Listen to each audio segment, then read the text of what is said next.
T20 के बादशाह की तलाश जारी है। समा टीवी का ये स्पेशल प्रोग्राम, मैं हूं आपका मेज़बान अदील अजहर। आपको सलाम अर्ज करता हूं। T20 के सनसनीखेज मैचेस, कुछ सनसनीखेज, कुछ बिल्कुल भी सनसनीखेज नहीं है, बहरहाल जारी है। इस वक्त पर्थ में मैच चल रहा है श्रीलंका और ऑस्ट्रेलिया के दरमियान। वैसे बता चलूँ कि आज के हमारे प्रोग्राम में पर्थ का जिक्र काफ़ी ज़्यादा होने वाला है, बिकॉज पाकिस्तान अपना अगला मैच पर्थ में ही खेल रहा होगा परसों जुमेरात के दिन। इसी टाइम पे पाकिस्तानी टीम इंशाल्लाह एक्शन में होगी। सो उस हवाले से हमारे दो खुसूसी नुमाइंदे हैं वो ऑलरेडी पर्थ पहुंच चुके हैं, सो उनसे भी प्रोग्राम में आगे चल के बात होगी। और उसके अलावा आज एक एक्सपर्ट भी हमारे साथ होंगे all the way from UK, बल्कि मुझे बताया गया है कि वो तैयार भी हैं, ही इज़ रेडी। और मुझे ये भी बताया गया है कि सवेरा भी रेडी हैं।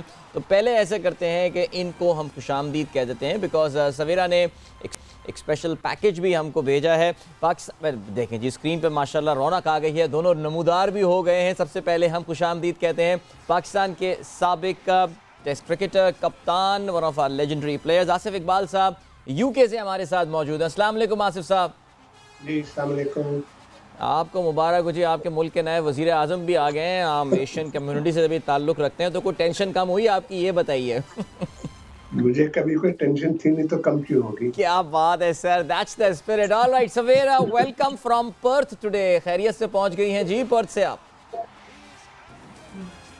अस्सलाम वालेकुम अदील, आई होप आप खैरियत से होंगे। और बहुत दिनों से अदील मैंने ये नहीं किया है कि अस्सलाम वालेकुम and welcome to game set match. I hope आप लोग सब खैरियत से होंगे। एंड यस, पर्थ पहुंच चुकी हूँ मैं। And yes, we are just gearing up for another match. Yes absolutely. इससे पहले कि हम अपनी गुफ्तगू को आगे लेकर जाएं, of course we will talk a bit about वो जो इंडिया पाकिस्तान मैच की बात सुनाई दी जा रही है, उसके हवाले से भी बात करेंगे। अभी जो मैच चल रहे हैं, कल जो मैच होने वाले हैं, मुख्तसरन उनका भी जिक्र करेंगे। लेकिन सवेरा जिस वक्त मेलबर्न से पर्थ का सफ़र कर रही थी, तो उन्होंने हमारे लिए एक स्पेशल पोस्ट कार्ड भेजा है, पोस्ट कार्ड फ्रॉम ऑस्ट्रेलिया। सो देखते हैं सवेरा का इस सफ़र का एक्सपीरियंस कैसा रहा। So this is my postcard from Australia. Melbourne से हुआ पर्थ का सफ़र शुरू और अब पहुंचूंगी मैं थोड़ी देर में पर्थ। थोड़ी देर में नहीं, इनफैक्ट 4 hours and 15 minutes की फ़्लाइट है जी। एक ही मुल्क है, यहाँ से मेलबर्न से लेके पर्थ तक 4 घंटे और 15 मिनट लगते हैं पहुँचने के लिए। एंड सिर्फ यही नहीं, टाइम जोन भी चेंज हो जाता है। टाइम जोन की अगर मैं चेंज करने को आपको एक्सप्लेन करूँगी कैसे चेंज होता है। सो पाकिस्तान से मेलबर्न जो है वो 6 घंटे आगे है, बट पाकिस्तान से पर्थ सिर्फ 3 घंटे आगे है, विच मीन्स पर्थ मेलबर्न से 3 घंटे पीछे। हाँ, at last I am here eight Perth. और जी जल्दी आ गए, बड़ी स्पीडिंग की हमारे पायलट ने और हमें जल्दी पहुंचा दिया। तो जैसे मैंने आपको बताया था कि पर्थ एयरपोर्ट हम पहुंच चुके हैं और बस just few more days Pakistan will take on Zimbabwe और 27 को ये मुकाबला हमें देखने को मिलेगा। वेदर मैं आपको बताती चलूँ तो वेदर जो है वो मेलबर्न के मुकाबले में काफ़ी बेहतर है यहाँ पे, यानी यहाँ ठंड कम होगी एंड आई एक्सपेक्ट बारिश भी कम होगी। So with this was my post card from Australia. Alright, thank you so much Savera. And yes, Perth का वेदर आपने बताया कि मुतदिल है। मेलबर्न में तो काफ़ी सर्दी थी, होबार्ट में हम कल देख रहे थे, वहाँ तो बल्कि बहुत ज़बरदस्त सर्दी थी। Luckily Pakistan will not be playing in Hobart, but Perth में पाकिस्तान का अगला मैच है। सवेरा आप पे मैं ज़ाहिर आऊँगा और ज़ाहिर हम इस हवाले से मज़ीद बात करेंगे। मैं एक सवाल जो आपसे पूछता हूँ about the feel of the city, because Perth का वेदर कहते हैं थोड़ा बहुत कराची से मिलता जुलता है, जो कराची में विंटर का वेदर होता है। लेकिन आसिफ साहब, पहले आपसे बात करते हैं। सर, इतवार को आपने भी मैच देखा होगा और ज़ाहिर है अभी तक इसका डिस्कशन जो है वो चल रहा है, बल्कि मेरे ख्याल से आने वाले कई सालों तक का पाकिस्तान में ये डिस्कशन चलता रहेगा। तकलीफ़ हुई मैच हारने के बाद? मैं हर खिलाड़ी जिससे उस दिन के बाद से हम बात कर रहे हैं, मैं उनसे यही सवाल पूछ रहा हूँ, how difficult mentally and psychologically it is to come out of that defeat. इस तरह की शिकस्त से बाहर निकलना कितना मुश्किल काम होता है सर?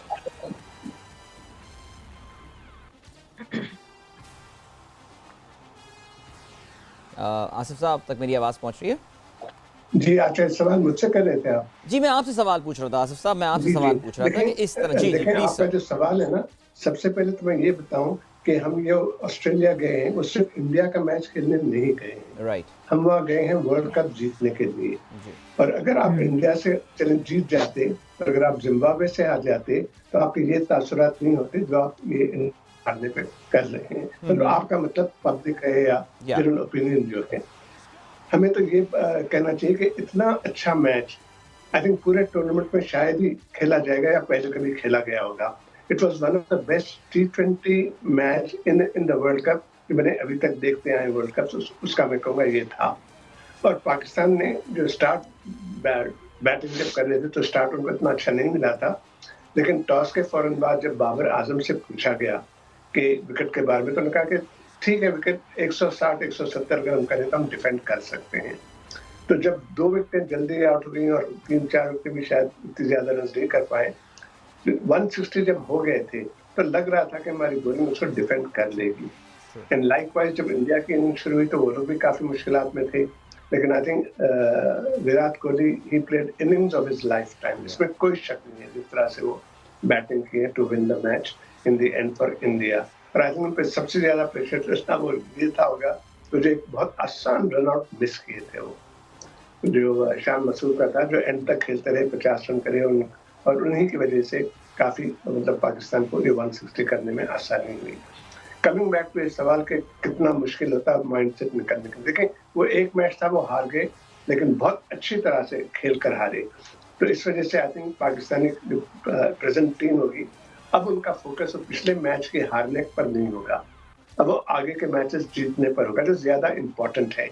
इसलिए कि हमारे ग्रुप में जो टीमें हैं उसमें जो टॉप 3 टीम्स है, मैं ये कहूँगा कि इंडिया, पाकिस्तान और साउथ अफ्रीका है, जो एक्सपेक्ट किया जाता है। हालांकि मैं साथ साथ ये भी कहता चलूँ कि T20 क्रिकेट जो है ना, वो कोई ज्यादा टेक्निक या ज्यादा कोई टेम्परमेंट इन बातों पर नहीं जाती। Most of it is purely on आपको, इफ इट्स योर डे, अगर आपकी टीम का दिन है तो 1 या 2 खिलाड़ी वो मैच को जिता सकते हैं, बेशक कितने भी दुनिया की बेहतरीन टीम के खिलाफ क्यों ना खेल रहे हों। राइट। बेस्ड ऑन दैट मेरा ये ख्याल है कि दैट हमारे ग्रुप में जो मैचेस बाकी हैं उस पर ज्यादा पाकिस्तान टीम को फोकस करना चाहिए। एंड आई एम श्योर वो कर रहे होंगे, मुझे कहने की जरूरत नहीं है इस बात की। और जो मैच हार गए उसको आप भूल जाएं, और ये जो कंट्रोवर्सीज हैं, जो बातें की जा रही हैं, ये फजूल की बातें हैं। ना ही तो मैच का आउटकम ओवरटर्न होना है और ना ही रिजल्ट चेंज होना है। इसलिए आई थिंक ज्यादातर कॉन्सेंट्रेट करना चाहिए जो बाकी मैचेस हैं, और पॉजिटिव बातें करनी चाहिए पाकिस्तान टीम के बारे में जो इतनी अच्छी परफॉर्मेंस दी है। Right, absolutely. And I really think अभी हमारे स्टूडियो में थोड़ी देर पहले यही बात हो रही थी कि वो 3 रन आ गए और वो नो बॉल के हवाले से, और I think whatever happened was according to the rules of the game.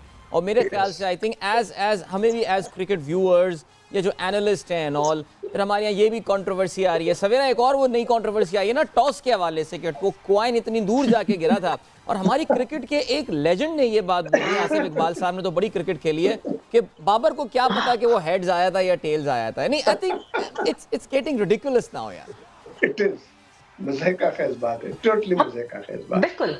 और मतलब मुझे ये लगता है कि एक हार जो कि इतनी एक प्लेयर जो कि जिसने 71 सेंचुरीज की, इतने मैचेस खेले, इतने रन जोड़े हुए, और वो पोस्ट मैच सेरेमनी में आके, पोस्ट मैच प्रेजेंटेशन में आके कहते हैं कि this was one of my best innings. So a player like Virat Kohli had to play one of his best innings Pakistan team को हराने के लिए। So you should be proud of your team कि आपकी टीम ने कितना अच्छा खेला, इंस्टेड ऑफ फाइंडिंग कॉन्स्पिरेसीज।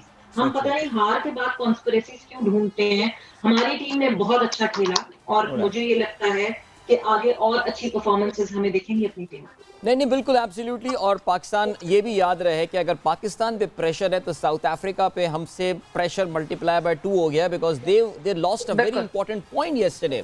ये बात समझनी पड़ेगी वार्ड में कल जिम्बाब्वे के खिलाफ। उनके लिए तो अब कुछ बचा ही नहीं है, they have to win all their matches now अगर उनको पहुंचना पड़ेगा। सो यस, जैसे कि आसिफ इकबाल साहब ने अभी बोला यार हम वर्ल्ड कप जीतने गए हैं, so I think Pakistanis really need to move on. Sir जरा मजीद कुछ बात करते हैं। वैसे मैं थोड़ी सी स्कोर अपडेट भी आप लोगों को देता चलूं। जी सवेरा प्लीज एक बात मैं जरूर कहूंगी, this game set match is happening from 3 continents at a time right now. हम एशिया, यूरोप और ऑस्ट्रेलिया से कनेक्टेड है। Wow, we are connecting the time zones right now. बल्कि मैं अगर ओवरऑल टाइम जोन्स का डिफरेंस देखूं तो इट मस्ट बी, वैसे ये T20 का बादशाह चल रहा है सवेरा लेकिन so we have a time zone variance of 9 hours there. I think 6 hours UK का, वैसे UK में अब daylight saving आने वाली है from the 1st of November I think, Asif साहब अगर मैं गलती पर ना हूँ।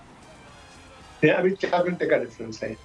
ऑलराइट, तो इसका मतलब 9 घंटे, ठीक है कैलकुलेशन। अच्छा, मैं स्कोर अपडेट आपको देते चलूं। इस वक्त सवेरा जहां बैठी हुई है उससे बहुत ज़्यादा दूर नहीं, लेकिन श्रीलंका और ऑस्ट्रेलिया एक दूसरे के आमने सामने, और हमें I hope Pakistan cricket team, players, think tank, they are watching this match because उनको इस विकेट का अंदाजा हो रहा है। पर्थ का ये वैका ग्राउंड तो आपको पता है नहीं है बिकॉज वहाँ क्रिकेट नहीं होती, they move to a new ground, और उस ग्राउंड में पिछले कोविड के बाद से, कोविड से पहले को बहुत ज़्यादा क्रिकेट हुई नहीं है। So we'll get a fair idea of the conditions जो पाकिस्तान को खेलने को मिलेंगी। श्रीलंकन्स आर स्ट्रगलिंग, एक मौके पे लग रहा था कि ये 150 अप्रोच कर लेंगे, बट 18 ओवर से अख्ताम पे 126 रन बना चुके हैं। 6 खिलाड़ी इनके आउट हुए हैं, इवन दो असलंका इस बैटिंग 25 रन पर, लेकिन उनके साथ जो है वो कोई नहीं ठहर रहा है। तो 126 फॉर 6, थोड़ी देर में इनकी इनिंग भी खत्म हो जाएगी, आपको हम स्कोर भी बता देंगे। आसिफ साहब, पाकिस्तान के तो चलें, अब जिम्बाब्वे के साथ मैच है। T20 में कोई भी मैच आसान नहीं होता, लेकिन ज़रा और टीमों के हवाले से भी हम बात करते हैं। पाकिस्तान को हराने के बाद India has suddenly become bookies favourite, जो बुक मेकर्स की फेवरेट टीम बन गई है, जो इससे पहले ऑस्ट्रेलिया को यह एजाज़ हासिल था। ऑस्ट्रेलिया की बहुत बड़ी डिफीट हुई है पहले मैच में, लेकिन इंडिया पाकिस्तान को हराने के बाद और जिस तरह नाकाबिल यकीन अंदाज से उन्होंने कम बैक किया है, आपको भी फेवरेट इस वक्त इंडिया ही लग रहा है? इंडिया, इंग्लैंड, ये दो टीमें?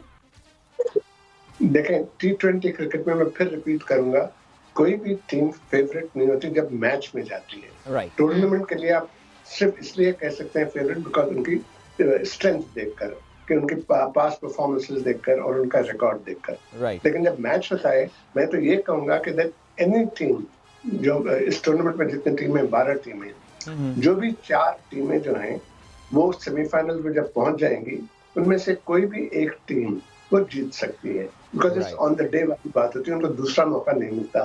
जैसे आप जब आप ये क्वालिफाई कर रहे हैं तो उसमें आपको और मौके मिलते हैं। आप एक मैच हार गए, लेकिन आपके बाकी मैचेस हैं, अगर आप जीत जाते हैं तो आप फिर क्वालिफाई करते हैं। उसके लिए आपको कंसिस्टेंसी दिखानी पड़ती है, एंड बेस्ड ऑन दैट लोग कहते हैं कि फलां टीम फेवरेट है, फलां टीम फेवरेट है। ऑस्ट्रेलिया फेवरेट थी, आपने बिल्कुल सही कहा, लेकिन वो जो मैच जिस तरह से हारे न्यूजीलैंड के खिलाफ, उसके बाद वो फेवरेट नहीं रहे। उनको तो आई थिंक 3 या 4 नंबर पर डाल दिया गया है, but I still don't think that they are going to be 3 और 4 और 5 in the ranking. You have to wait semifinals तक कि कौन सी 4 टीमें पहुंचती हैं। देखिए, हमारे ग्रुप में इस वक्त जो लफ्ज़ फेवरेट इस्तेमाल किया जाता है वो है इंडिया, पाकिस्तान और साउथ अफ्रीका के लिए, and I think that's purely based on the record, purely based on उनके परफॉर्मेंसेस पे, जो बिल्कुल सही है। बट मुझे कोई ताज्जुब नहीं हुआ कि इसमें से कोई एक टीम सरप्राइजिंगली इस तरह से बाहर हो गई, कोई छोटी टीम से हार के। और आपने बिल्कुल ठीक कह रहे थे थोड़ी देर पहले, जो साउथ अफ्रीका का एग्जाम्पल दिया कि जिम्बाब्वे से वो एक्सपेक्ट करते थे कि उनको 2 पॉइंट मिलेंगे, लेकिन वो नहीं मिले, उनको सिर्फ 1 पॉइंट मिला, जिसकी वजह से थोड़ा सा एडवांटेज आई थिंक दूसरी टीमों को उस ग्रुप में हो गया है। बट अभी हम तो बहुत जल्दी ये बातें करें, इसलिए कि हो सकता है हमारे कोई मैच में भी बारिश हो जाए, हो सकता है इंडिया के कोई मैच में बारिश हो जाए, तो ये हमारे हाथ में नहीं है, ये मौसम की बात है।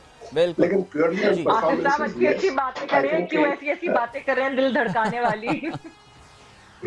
But I do think yes, Pakistan, India, hopefully और इंशाल्लाह बीइंग पाकिस्तानी, मैं तो उम्मीद भी करूंगा और दुआ भी करूंगा कि पाकिस्तान क्वालिफाई कर जाए, और उसके बाद बिकॉज वो फिर से इंडिया के खिलाफ नहीं खेल सकते बिकॉज सेम ग्रुप पे हैं, तो ये भी हो सकता है, पॉसिबिलिटी है कि इंडिया पाकिस्तान अगर क्वालिफाई कर जाते हैं सेमीफाइनल्स में, तो फिर फाइनल भी खेल सकते हैं। फाइनल भी खेल सकते हैं, बिल्कुल, देयर इज एवरी प्रोबेबिलिटी। सवेरा जरा पाकिस्तान टीम की टैक्टिक्स के हवाले से बात करते हैं। You are there, you will be meeting people, हो सकता है पर्थ में भी आप आवाज़ दे के, जिस तरह आपने बताया था मेलबर्न में किसी एक सीक्रेट कोचिंग स्टाफ से आपने बात कर ली थी, तो हो सकता है पर्थ में भी आवाज़ जो है वहाँ तक पहुँच जाए। जो एक बात चल रही है कि Pakistan should drop one of their batters and go with 4 seamers वाली जो बात चल रही है कि जी वसीम जूनियर को भी जो है वो टीम में जगह दी जाए, this will add, because Asif की तो वर्चुअली इस वक्त कोई कंट्रीब्यूशन नहीं है। क्या कुछ बातें कुछ इस तरह कुछ कॉन्क्रीट चीज़ें सामने आ रही हैं, या पाकिस्तान टिपिकली जो एक कॉम्बिनेशन के साथ जाता है 3 सीमर्स और 2 आपके ऑलराउंडिंग स्पिनर्स हैं ये और बाकी बैटर्स हैं, तो what's the update, what's the talk?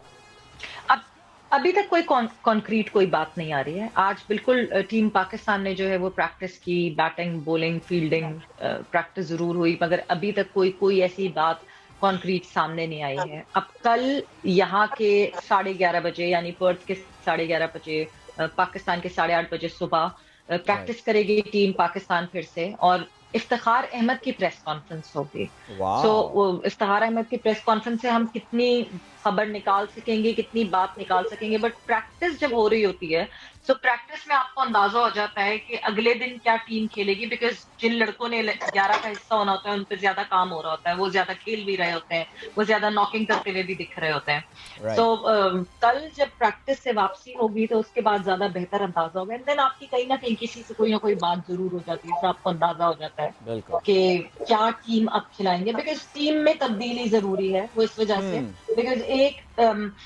बहुत ज्यादा पुश करने के बाद आपको खुशदिल जो है वो 11 से बाहर निकलते हुए दिखे थे, उनको रेस्ट कराया गया, ड्रॉप किया गया। नाउ इज द टाइम कि आसिफ अली पे भी डिसीजन लेना पड़ेगा। क्या हम 4 पेसर्स से जा सकते हैं, बट देन क्या हम अपने स्लो ओवर रेट को मेंटेन कर सकेंगे, उसको स्लो होने से रोक सकेंगे कि नहीं? बहुत एक नया, आसिफ साहब, एक नई डायमेंशन ऐड हो गई है। देखिए, पहले स्लो ओवर रेट में कप्तान की मैच फी का जुर्माना कर दिया जाता था। एक ज़माने में मुझे याद है ओवर्स डॉक कर दिए जाते थे, ये ओडीआई क्रिकेट में हुआ करता था, और भी पता नहीं। अब जो है वो आपको पता है फील्डिंग रिस्ट्रिक्शंस के साथ खेला जाता है। और सवेरा की पाकिस्तान की क्रिकेट टीम के कोचिंग स्टाफ से बात हुई तो उन्होंने कहा था कि जी 4 सीमर्स ना खिलाने की या फास्ट बॉलर्स ना खिलाने की एक वजह यह है कि fast bowler takes longer time अपना स्पेल मुकम्मल करने में। सर, मैं आपसे टेक्निकली, वैसे इस पॉइंट पे भी आते हैं, लेकिन टेक्निकली ये सवाल करूंगा कि ये क्या does it make sense in Australia कि पाकिस्तान इज़ लकी कि हमारे पास जो दोनों स्पिनर हैं वो अच्छे भरपूर ऑलराउंडर हैं, नवाज और शादाब। क्या पाकिस्तान एक बैट्समैन को ड्रॉप करके एक एक्स्ट्रा पेसर खिला सकता है? बिल्कुल खिला सकता है, इसलिए जैसे आपने कहा कि 2 जो रेगुलर ऑलराउंडर्स हैं वो batsman as well as bowlers, regular bowlers भी हैं और दोनों स्पिनर्स हैं। और जहाँ तक कि फास्ट बॉलर्स को खिलाने से ओवर रेट स्लो होता है, नहीं, वो मैं उस बात को बिल्कुल ही वो नहीं करूँगा, एग्री नहीं करूँगा उस बात पे। दूसरी टीमों को देखें आप, दूसरी टीमें करवाते हैं 4 सीमर से, और वो ऑलराउंडर्स बेशक होते हैं, उनमें से 1-2 फास्ट बॉलर्स जो हैं, लाइक ऑस्ट्रेलिया को देख लें आप। ऑस्ट्रेलिया के पास जो फास्ट बॉलर है, वन ऑफ देम स्टॉइनिस है, वो ऑलराउंडर है और वो 1 स्पिनर खिलाते हैं। हमारे पास तो फॉर्चुनेटली 2 स्पिनर्स ऑलराउंडर्स हैं। तो आप जब उनको खिलाते हैं एज बैट्समैन, बॉलर्स, दोनों जो उनकी अच्छी परफॉर्मेंस है बैटिंग की भी, तो I think you can afford to. But ये है कि देखें, हम लोग जो बातें करते हैं, हम अपना सिर्फ एक ओपिनियन जाहिर करते हैं। जो टीम खेल रही है, या जो स्टाफ है, कोचिंग स्टाफ है, जो सेलेक्टर्स हैं, उनको चाहिए कि कंडीशंस को देखते हुए अकॉर्डिंगली फिर वो चेंजेस करें। ये नहीं होना चाहिए कि उनका एक ऐसा माइंडसेट बना हुआ है कि नहीं हम इसी से खेलेंगे, हम ये क्या करना चाहिए, सेटअप जो है हमारा, इसी को हम फॉरवर्ड ले जाएंगे। नहीं, I think they should be open minded, और उनको सिर्फ ये देखना चाहिए कि कंडीशंस के लिहाज से एंड ऑल्सो ऑब्वियसली फॉर्म के लिहाज से कि क्या क्या चेंजेस टीम के लिए जरूरी है वो करने चाहिए। बिल्कुल ग्रेट। अच्छा जी, हमने बताया कि हमारे जो एजेंट नंबर 2 पर्थ में मौजूद हैं, ऑस्ट्रेलिया गए हुए हैं, अब्दुल कादिर ख्वाजा, और उन्होंने अभी ट्वीट भी कल किया, परसों ट्वीट किया था मैच से पहले, जिससे उन्होंने इस बात को बता दिया कि उनकी जो फाख्ता है वो उनके साथ ऑस्ट्रेलिया गई है। मेलबर्न में वो इधर उधर घूम रही थी, खबरें लेकर आ रही थी, या फाख्ता शायद पर्थ में भी साथ इनके होगी। तो कादिर भी हमें ज्वाइन कर रहे हैं इस वक्त पर्थ से, और पूछते हैं कि उनके पास, क्योंकि पाकिस्तान टीम की लाइनअप के हवाले से और सिलेक्शन वगैरह के हवाले से हमेशा बड़ी अंदर की खबर होती है। तो कादिर, कोई अपडेट है पर्थ से, कोई तब्दीली नज़र आ रही है क्या? देखिए, बिल्कुल अदील, तब्दीली होगी, और अभी सोच रहे हैं, टीम मैनेजमेंट ने आज मीटिंग की है, हमारी जो फाख्ता है वो खबर तो लाई है कि वसीम जूनियर के नाम पर काफ़ी बहस हुई है, काफ़ी बात हुई है, और वसीम जूनियर आ रहे हैं। लेकिन अब ये जो है वो ये कंफर्म जरूर हुआ है कि ऊपर से बैटर को कम कर रहे हैं। मेरा ये ख्याल था, मुझे कुछ ये भी चीज़ें पता लग रही थी कि शाहीन को जिम्बाब्वे के खिलाफ हम लोग रेस्ट करवा सकते हैं, लेकिन अभी तक जो इतलात हैं वो ये है कि जो ऊपर से जो बैटर हैं, आसिफ अली और हैदर अली, इन दोनों में से देखा जाएगा, कल फैसला किया जाएगा प्रैक्टिस के बाद कि किसको जो है वो आराम करवाना है और किसकी जगह मोहम्मद वसीम जूनियर को शामिल करना है। क्योंकि Mohammad Wasim junior fast bowler हैं, ये वाला फैसला हमें इंडिया के मैच में भी करना चाहिए था। 4 फास्ट बॉलर के साथ जाते, 2 हमारे पास स्पिनर थे ऑलराउंडर, ऊपर से अगर एक बैटर कम भी कर देते, क्योंकि आसिफ अली की जो हमने इनिंग देखी है गुज़श्ता 8 मैचेस में, उनका कोई ऐसा बड़ा हिट नहीं हमें दिखाई दिया। हैदर अली भी नाकाम रहे न्यूजीलैंड सीरीज में, तो इस वजह से थोड़ा सा हमें ऊपर चांस लेना चाहिए था, ऊपर से एक बैटर कम कर देना चाहिए था। अभी भी जब उन्होंने मेलबर्न जो ग्राउंड में हमारा मैच हुआ, उसमें भी कोई खातिर खा कारदगी दोनों की तरफ से नहीं हमें देखने को मिली। तो इसलिए हमें ये सोचना चाहिए कि ऊपर एक बैट्समैन है ही नहीं हमारे पास, नीचे से हम अपनी बॉलिंग लाइनअप तगड़ी करते, ताकि 4 फास्ट बॉलर जो नवाज का ओवर रखा हुआ था बचा के, उसकी जगह मोहम्मद वसीम जूनियर का ओवर पड़ा होता, तो पाकिस्तान टीम को 16 रन डिफेंड करने में कोई मुश्किल पेश ना आती। अलबत्ता आज जो हमारी डिस्कस हुई, टीम मैनेजमेंट से भी बातचीत हुई, उन्होंने यही कहा है कि अभी तक मोहम्मद वसीम जूनियर जो है उनके नाम पर गौर किया जा रहा है, उनको शामिल करने का इम्कान है, और इसी के साथ साथ कल जो है वो बाकायदा तौर पर फैसला होगा। कल इफ्तिखार अहमद की प्रेस कॉन्फ्रेंस भी है, कल हमने आज भी प्रैक्टिस सेशन देखी है। मोहम्मद वसीम जूनियर जो थे वो काफ़ी देर करते रहे हैं बॉलिंग, शॉन टेड उनके साथ बातें करते रहे हैं। जो मेन आपका नेट होता है उसमें आपकी सिचुएशन क्लियर हो जाती है, जो खिलाड़ी आपको नजर आ रहा होता है कि ये प्लेइंग 11 का हिस्सा होगा। तो आप देखें कि फास्ट बॉलर जो थे नसीम शाह, शहीन, हारिस और वसीम जूनियर एक नेट में प्रैक्टिस कर रहे थे। तो एक नेट में प्रैक्टिस करने का मतलब है कि आप उनके साथ उनकी बॉन्डिंग जो है वो बनाना चाह रहे हैं तमाम बॉलर्स की। शहीन और नसीम पहले बॉलिंग कर रहे थे, फिर उसके बाद हारिस और वसीम जूनियर जो थे दूसरे पार्ट में बॉलिंग करते हुए दिखाई दिए। कादिर, मैं यहाँ पे चीजें थोड़ी Qadir, I think it's fair, आप हमारे साथी ऑफ कोर्स हैं अभी, लेकिन मैं ज़रा आसिफ साहब के पास आना चाहूँगा और यहाँ पे उनका भी मैं इनपुट इस चीज़ पे देना चाहूँगा। शाहीन इंडिया के खिलाफ ज़ाहिर शाहीन वी नो एक काफ़ी तवील इंजरी ले ऑफ के बाद, एक तवील रिहेबिलिटेशन प्रोसेस से गुजरने के बाद क्रिस्टल पैलेस फुटबॉल क्लब में वो वापस आए, इवेंट थ्रू वेरी कॉम्प्रिहेंसिव और आई थिंक बड़ी प्रोफेशनल उनकी जो है वो रिहैब भी वहाँ पर हुई है। शाहीन लेकिन हमें उस टच में नज़र नहीं है, even though he was perhaps running fine, fielding वगैरह कर रहे थे, भाग दौड़ सारी चीज़ें अपनी जगह थी, लेकिन बॉलिंग में शायद वो काट नज़र नहीं आई और जाहिर है पहला ऑफिशियल मैच खेल रहे थे। अच्छा, एक स्कूल ऑफ थॉट सर ये कहता है कि जी इनको अभी आराम दें, लेकिन मैं ये समझता हूँ कि जब तक खिलाएंगे नहीं तो उसका रिदम कैसे वापस आएगा। तो सर आप क्या कहेंगे कि शाहीन को अभी हमें रखना चाहिए इन द प्लेइंग 11? देखें, I totally disagree with the thought जो आपके फाख्ते ने जो खबर दी है कि उनको रेस्ट किया, सोच रहे हैं कि उनको रेस्ट किया जाए। किस लिए रेस्ट किया जाए? 4 ओवर आप करते हैं पूरे मैच में, और शाहीन आफरीदी हमारे one of if not the best bowler हैं। आप एक वर्ल्ड कप के टूर्नामेंट में गए हैं, आप किसी टीम को भी इंक्लूडिंग अफगानिस्तान, इंक्लूडिंग नेदरलैंड्स, किसी को भी आप ये नहीं कह सकते कि कमजोर टीमें इनके खिलाफ हम हमारे जो मोस्ट इम्पोर्टेंट बॉलर हो या बैट्समैन हो उनको आराम कराएंगे। किस लिए आराम कराएंगे? वो गए हैं मैच खेलने के लिए, वो गए कप जीतने के लिए। 4 ओवर ये बॉलर्स करते हैं, चाहे वो फास्ट बॉलर हो, चाहे वो स्पिनर हो, चाहे वो बैट्समैन हो, जो अगर पूरे ओवर भी बैटिंग करते तो सिर्फ 20 ओवर खेलते हैं। तो मेरा नहीं ख्याल है कि ये थॉट प्रोसेस जो है किसी का भी हो, चाहे वो पाकिस्तान टीम के लिए हो या दूसरी टीमों के लिए हो, आई डोंट थिंक ये एप्लीकेबल है इन ए T20 इवेंट। शाहीन आफरीदी को सारे मैचेस खेलने चाहिए। हाँ, the only time I will say कि उनको आप रेस्ट करा सकते हैं अगर आप ऑलरेडी क्वालिफाई कर जाते हैं before the last match of the qualifying round, because फिर वो इम्पोर्टेंट नहीं रहता कि आप ऑलरेडी क्वालिफाई कर रहे हैं, maybe you want to give rest for the semifinals. और रेस्ट इसलिए नहीं देने को, आराम की जरूरत है, आप रिस्क नहीं लेना चाह रहे क्योंकि लॉन्ग इंजरी के बाद चूंकि फिर वापस आए खेलने के लिए, तो हो सकता है कि उनकी वो इंजरी प्रॉपरली इतना बोझ ना ले सके। Other than that I don't think कि कोई भी बेस्ट खिलाड़ी टीम का जो होता है, आप एक टूर्नामेंट जीतने गए और जैसा कि मैंने अभी कहा कि अगर आप ऑलरेडी क्वालिफाई कर लेते हैं बिफोर द लास्ट मैच होने से पहले, फिर बेशक आप उसको रेस्ट कराएं, बट अदरवाइज नहीं। आई think it's wrong thought process.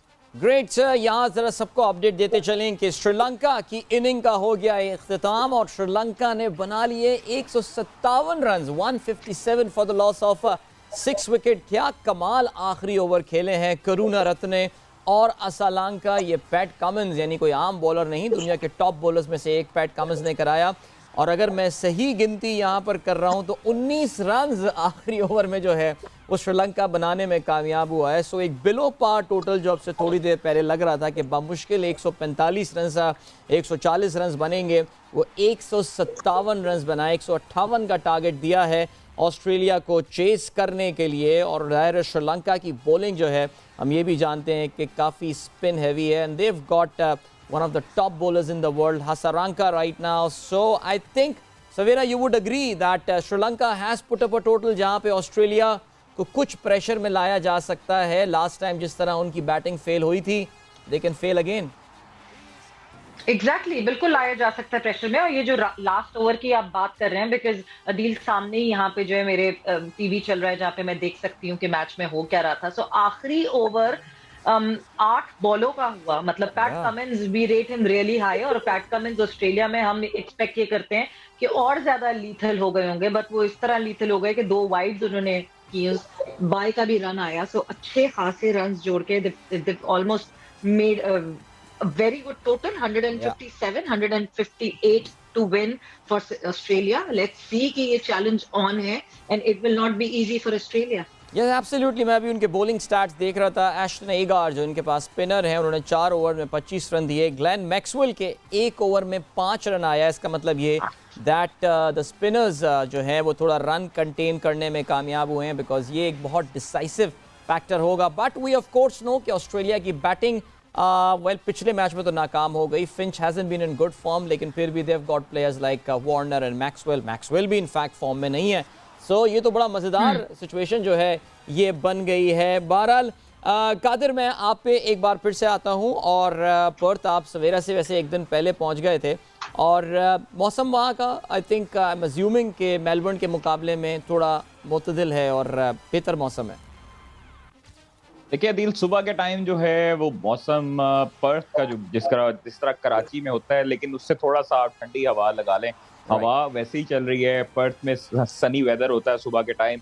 शाम में जैसे जैसे सूरज ढलता जाता है वैसे वैसे जो है वो ठंड होती जाती है. तो सर्द जो है वो मौसम होता है. मेलबर्न में इसकी निस्बत ये था कि मेलबर्न में पता नहीं लगता था कि कब जो है वो बारिश हो जाती थी, फिर उसके बाद सूरज निकल आता था. यहाँ पर अलबत्ता ये है कि सूरज जो है वो सारा दिन निकला है. बड़ा प्लेजेंट वेदर था. और उसके साथ साथ रात को जो है वो अभी इस टाइम जो मैं बात करूँ तो 8 से 9 डिग्री सेंटीग्रेड है. बड़ा मज़ेदार मौसम है और ठंडा मौसम है. रात यहाँ पे पर्थ में ठंडी हो जाती है. जो कि पाकिस्तान का मैच इवनिंग नहीं है, इसलिए पाकिस्तान टीम जो है वो वही वाली सिचुएशन होगी जिस तरह का सिमिलर वेदर है मेलबर्न की तरह. रात के टाइम ठंडा हो जाता है, सुबह के टाइम सनी वेदर होता है, सूरज निकलता है, लेकिन रात के टाइम उसी तरह का वेदर हमें देखने को मिलेगा. चलें, दैट इज़ ग्रेट. और ज़ाहिर है आसिफ साहब, पर्थ का ग्राउंड जो है वो हमेशा एक बहुत ही कहते हैं कि जब वैका में क्रिकेट हुआ करती थी तो बड़ा बाउंसी ट्रैक होता था. मैं भी आपका रिकॉर्ड भी देख रहा हूँ, और आपने एक टेस्ट खेला है पर्थ का ग्राउंड में, and you scored 100 there, 134 there, not out in fact against Australia. So कुछ वैसे अगर हमारे साथ शेयर करें. हमारी बड़ी खुशकिस्मती होती है जब आप जैसे लेजेंड्स हमारे प्रोग्राम में होते हैं, तो कुछ हम जनरल बात करने, टूर्नामेंट और मैचेस पे बात करने के अलावा कुछ मेमोरीज भी जानने की कोशिश करते हैं. कुछ उस इनिंग की याददाश्तें कुछ हैं तो अगर हमारे साथ शेयर करें सर. आप पास भी कर सकते हैं इस सवाल को. जी जी जी. Excuse me. यादों की अगर आप बात कर रहे हैं तो सिर्फ इतना याद है कि उस इनिंग में last partnership, excuse me, Sikandar Bakht के साथ में बैटिंग कर रहा था, और सिकंदर बख्त बैटिंग कर रहे थे, बॉलर्स एंड पे थे, और उनको ऑस्ट्रेलियन बॉलर ने रन आउट कर दिया था. राइट. वो क्रीज छोड़कर लास्ट बॉल पे रन लेने के लिए मतलब बैटिंग कर रहे थे, उनको रन आउट कर दिया था. तो मुझे इतना गुस्सा आया था कि मैंने विकेट पर अपना बल्ला मारा था कि ये कोई क्रिकेट है. मतलब उस जमाने में क्रिकेट को ज्यादा अहमियत दी जाती थी तहजीब और उसके तहजीब के साथ, कि दिस इज नॉट क्रिकेट. मुझे बना हुआ है लोगो. तो वो बस मुझे याद है. अदर देन दैट बस वो यादें हैं पुरानी. यानी आप ये कह रहे हैं कि जी जी sir, please carry on sir, please. आप जो बात कर रहे थे about the present Australian team के बारे में, देखिए इंग्लैंड के खिलाफ वो 111 में और 112 में ऑल आउट हो गए थे. यही बैटिंग लाइनअप थी, ये इतनी स्ट्रांग टीम थी. तो वही मैं कह रहा हूँ कि किसी एक टीम को आप इतना आसान ना समझे.